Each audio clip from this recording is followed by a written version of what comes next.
दिल्ली से है। बीजेपी अध्यक्ष जेपी नड्डा के घर अहम बैठक है। केंद्रीय गृह मंत्री अमित शाह शामिल हो रहे हैं इस बैठक में। रक्षा मंत्री राजनाथ सिंह, मनोहर लाल खट्टर सहित कई नेता इस बैठक में मौजूद हैं। कल मतगणना होगी, कल परिणाम सामने होंगे, लेकिन उससे पहले यह अहम बैठक है। बीजेपी के राष्ट्रीय अध्यक्ष जेपी नड्डा के आवास पर यह बैठक हो रही है, जहां पर मौजूदगी है गृह मंत्री अमित शाह की, केंद्रीय रक्षा मंत्री राजनाथ सिंह, मनोहर लाल खट्टर सहित कई अहम चेहरे, कई नेता हैं जो इस बैठक में शामिल हो रहे हैं। और चलिए सीधे रुख करते हैं दिल्ली का। दिल्ली न्यूज एडिटर अदिति नागर हमारे साथ जुड़ रही है। अदिति, बेहद अहम ये बैठक है अदिति, लेकिन कल काउंटिंग के पहले इस बैठक का होना, इसके क्या मायने?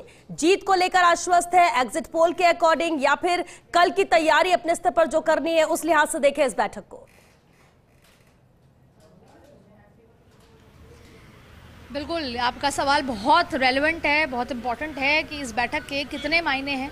और जाहिर तौर पे सब यही समझना चाहते हैं कि जब पार्टी के राष्ट्रीय अध्यक्ष जेपी नड्डा के आवास पर बैठक हो रही है, लेकिन आज जो ये बैठक हो रही है ये कंटिन्यूएशन में हो रही है। इसका एक पार्ट कल हो चुका है और कल एक प्रधानमंत्री नरेंद्र मोदी, इसके अलावा अमित शाह और जेपी नड्डा की एक बैठक हुई। लंबी वो बैठक चली और उसमें असल मुद्दे तय किए गए, रणनीति तय की गई। अच्छा श्वेता, आप ये अच्छे से जानती हैं कि भारतीय जनता पार्टी जो है वो हमेशा 2.5 कदम आगे चलती है। बिल्कुल। और अगर चेस के लिहाज से समझा जाए तो हमेशा आगे चलती है, इसलिए उसी तैयारी में है। अब आपको बता दें कि ये बैठक चल रही है जिसमें सबसे पहले तो हरियाणा के पूर्व मुख्यमंत्री, जिनको चुनाव के ठीक पहले मुख्यमंत्री पद से हटा दिया गया था, वो आए थे यहाँ पर। अमित शाह भी तब यहाँ पर मौजूद थे। लगभग 45 से 50 मिनट ये बैठक चली। माना जा सकता है कि हरियाणा को लेकर तमाम तरीके की बातें थी कि चुनाव हो रहा है, एंटी इनकम्बेंसी है, ऐसा होगा। कांग्रेस अपने आप को स्ट्रांग मान रही थी। जो रुझान अभी जो एग्जिट पोल में जो दिखाए हैं आंकड़े, वो कुछ और बयां कर रहे हैं। तो ये तीनों की हरियाणा को लेकर एक बेहद महत्वपूर्ण बैठक हुई।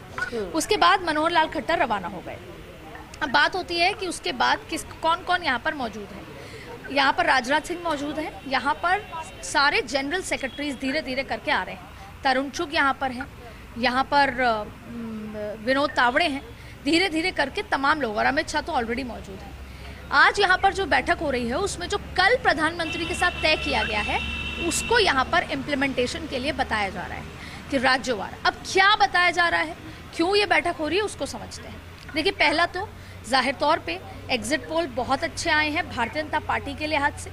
कार्यकर्ता उत्साहित हैं और प्रधानमंत्री नरेंद्र मोदी की कार्यशैली में एक बात बहुत ज़्यादा मुखर होके होती है कि जब कोई बहुत बेहतरी होती है पार्टी के लिए आंकड़ों में, चुनावी राजनीति में, तो वो सारा का सारा क्रेडिट या तो कार्यकर्ता को देते हैं या जनता को देते हैं। कल भी इसी की तैयारी अज्यूम की जा सकती है। जैसे एक तरफ भारतीय जनता पार्टी के कार्यालय में, जो राष्ट्र कार्यालय है, वहाँ पर टेंट लगने शुरू हो चुके हैं, वहाँ पर स्टेज लगना शुरू हो चुका है, लड्डू मिठाई तमाम चीज़ें कहते हैं कि ऑर्डर देने शुरू हो चुके हैं। उसी का एक्सटेंशन कि ना सिर्फ दिल्ली राजधानी में जश्न मनाया जाएगा, बल्कि पूरे देश भर में देशव्यापी जश्न होगा। तो जश्न का इम्प्लीमेंटेशन कैसे होगा? जो संगठन के जो सचिव हैं, जो प्रदेशों के प्रभारी के रूप में तैनात हैं, उनको बताया जाएगा कि कार्यकर्ता कैसे किया जाएगा, जश्न कैसे मनाया जाएगा। अब प्लान बी समझते हैं। प्लान बी ये कि जो घटक दल हैं एनडीए के घटक दलों को यहाँ बुलाया जाएगा, उनके साथ क्या तस्वीरें जनता के बीच में जाएंगी, तमाम तरीके की वो प्लानिंग। अब प्लान सी को समझते हैं। प्लान सी ये कि भारतीय जनता पार्टी हमेशा सरप्राइज देने के लिए हमेशा से जानी जाती है, मोदी अमित शाह की जोड़ी।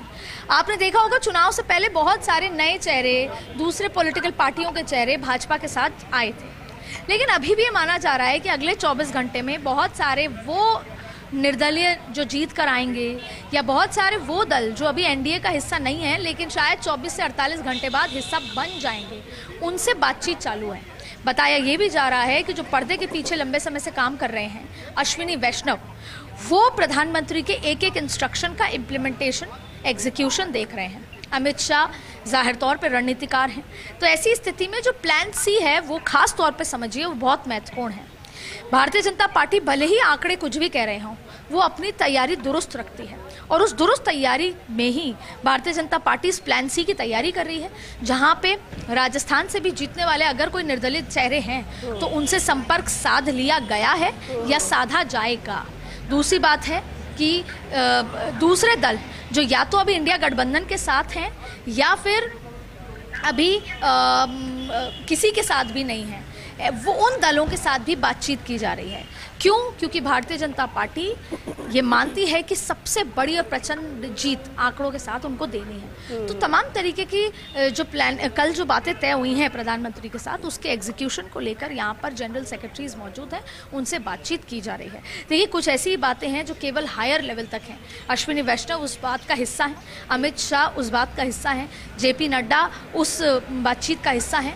और अभी ये कहना सही होगा श्वेता कि अभी भारतीय जनता पार्टी के तर्कश में काफ़ी सारे तीर बाकी हैं और वो तीर एक एक करके निकाले जा रहे हैं। और अभी अगले 24 और 48 घंटों में उन तीर से किया गया जो तस्वीर होगी, जो बनेगी, वो आपको देखने को मिलेगी। उसी की तैयारी के लिए आज ये बैठक हो रही है, उसी के इम्प्लीमेंटेशन के लिए ये बैठक जेपी नड्डा के आवास पर चल रही है। और माना जा रहा है कि अभी ये बैठक अगले 1 से 1.5 घंटा और चलेगी। जी बिल्कुल, और इस लिहाज से ये बेहद अहम हो जाता है आदित्य कि कई इसके पहलू हैं और इसलिए किसी एक पहलू पर टिक जाना की बैठक सिर्फ इसलिए होगी, वो भी जल्दबाजी होगी। ठीक कहा आपने, नजर बनाकर रखे आदित्य, क्योंकि 1 से 1.5 घंटा जैसा कि आप कह रहे हैं कि ये बैठक अभी चलेगी। बैठक खत्म होने के बाद भी बहुत हद तक तस्वीर साफ भी हो जाएगी। बहुत शुक्रिया फिलहाल के लिए आपका इस पूरी बातचीत के लिए, जानकारी के लिए।